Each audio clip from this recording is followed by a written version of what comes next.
بسم اللہ الرحمن الرحیم۔ کیا آپ یقین کریں گے اگر میں آپ کو بتاؤں کہ محمد رفیع صاحب نے 1962 میں چین کے خلاف ہندوستانی جنگ کی کوششوں میں حصہ لیا تھا؟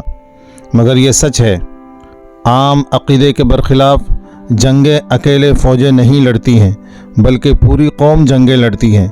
جو بندوقیں استعمال کرنا جانتے ہیں ان سے لڑتے ہیں، لیکن دوسرے بھی اپنی مہارت سے اس میں اپنا حصہ ادا کرتے ہیں۔ چینی افواج نے اکتوبر 1962 میں ہندوستان پر حملہ کیا۔ یہ بہت ہی خطرناک پل تھا، کیونکہ روایتی طور پر ہندوستان نے کم از کم نصف صدی تک ہر بین الاقوامی فورم پر چین کی حمایت کی۔ چین سے اس حملے کی سب سے کم توقع تھی۔ ہندوستان مکمل جنگ کے لیے تیار نہیں تھا۔ وزیر اعظم جواہر لال نہرو نے قوم پر زور دیا کہ وہ ایمرجنسی کی اس گھڑی میں متحد ہو جائیں، اور قوم نے ان کی آواز پر لبیک کہا۔ وزیر اعظم جواہر لال نہرو کی آواز پر لبیک کہتے ہوئے ہندوستانی شہریوں نے نیشنل ڈیفنس فنڈ میں دل کھول کر عطیہ کیا۔ فلم انڈسٹری بھی پیچھے نہیں رہی۔ فلم انڈسٹری میں جنگی کوششوں کی قیادت لیجنڈ فلم ساز محبوب، گلوکار محمد رفیع اور میوزک کمپوزر محمد ظہور خیام ہاشمی نے کی۔ ایک ہفتے سے بھی کم عرصے میں انہوں نے 2 میوزک ویڈیوز بنانے میں تعاون کیا جو فلم تھیٹروں میں چلائے جانے تھے۔ جنگ کے لیے چندہ اکٹھا کرنے کے لیے یہ گانے ریڈیو اور روڈ شوز میں چلائے گئے۔ ان 2 گانوں میں سے ایک آواز دو ہم ایک ہیں، جسے جانثار اختر نے لکھا ہے، اب ہندوستان میں ایک مقبول سیاسی نعرہ بن چکا ہے۔ جب نہرو نے قوم کو فنڈ اکٹھا کرنے کی کال دی تو رفیع محبوب کے ساتھ آگے آئے۔ جانثار اختر نے گیت لکھے جو قوم کے جذبات کی ترجمانی کرتے تھے، اور موسیقی خیام نے ترتیب دی تھی۔ اس گانے نے ہندوستانیوں سے کہا کہ وہ غیر ملکی حملے کے اس دور میں متحد ہو جائیں۔ گانے کے بول یہ تھے: ایک ہے اپنی زمین، ایک ہے اپنا گگن، ایک ہے اپنا جہاں، ایک ہے اپنا وطن، اپنے سبھی سکھ ایک ہیں، اپنے سبھی غم ایک ہیں، آواز دو ہم ایک ہیں۔ گانے کے بول طاقتور تھے اور رفیع کی آواز نے اسے اور بھی زیادہ بلند بنا دیا تھا۔ جاگو وطن خطرے میں ہے، سارا چمن خطرے میں ہے، دشمن سے نفرت فرض ہوا، گھر کی حفاظت فرض ہے۔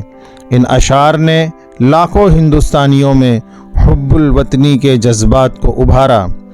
گانا قوم کے نوجوانوں کو فوج میں شامل ہونے اور ہماری سرحدوں پر حملہ کرنے والوں سے لڑنے کو کہتا ہے۔ اس گانے کو راجندر کمار، سنیل دت، راج کمار اور کمل جیت پر فلمایا گیا تھا۔ اس کے ساتھ تیار کیا گیا ایک اور گانا ساحر لدھیانوی نے لکھا تھا، وطن کی آبرو خطرے میں ہے۔ اس گانے کو دوبارہ محبوب نے پروڈیوس کیا اور اس کی کمپوزنگ محمد رفیع نے کی تھی۔ گانا خاص طور پر پنجشیل معاہدے اور چین کی طرف ہندوستان کی طرف سے کیے گئے دوسرے دوستانہ اشاروں کی طرف اشارہ کرتا ہے۔ اس گانے کے بول ہیں: وہ جن کو سادگی میں ہم نے آنکھوں پر بٹھایا، وہ جن کو بھائی کہہ کر ہم نے سینے سے لگایا تھا، وہ جن کی گردن میں ہار باہوں کا پہنایا تھا، اب ان کی گردن کے واسطے تلوار ہو جاؤ۔ یہ گانا جنگ کے وقت اندرونی خطرات کی طرف بھی اشارہ کرتا ہے۔ خبر رکھنا کوئی غدار سازش کرنے نہ پائے، نظر رکھنا کوئی ظالم تجوری بھرنے نہ پائے۔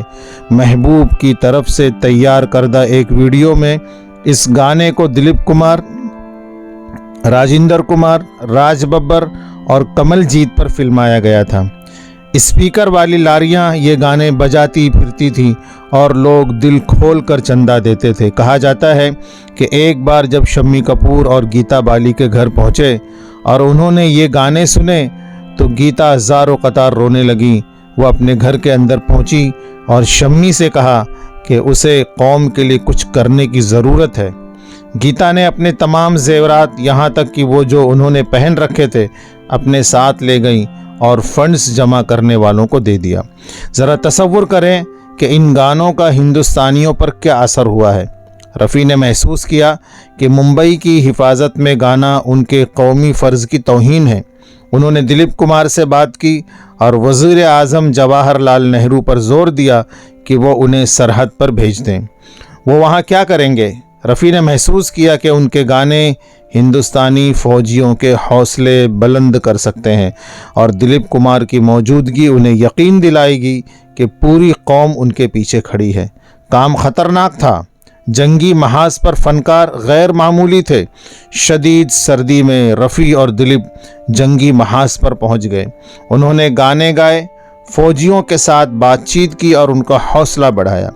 دلیپ کمار نے بعد میں بتایا کہ یہ کہنے کی ضرورت نہیں کہ وہ جوانوں اور نئے کمیشنڈ آفیسروں کے لیے سب سے زیادہ توجہ کا مرکز تھے۔ جنگ بندی کے اعلان کے بعد معیشت کی بحالی اور فوج کو جدید بنانے کے لیے فنڈز اکٹھے کیے گئے۔ 27 جنوری 1963 کو صدر جمہوریہ ڈاکٹر ایس رادھا کرشنن اور وزیر اعظم جواہر لال نہرو کی موجودگی میں دہلی میں ایک تقریب منعقد ہوئی۔ فلم ساز محبوب کی کوششوں سے یہ تقریب منعقد ہوئی تھی۔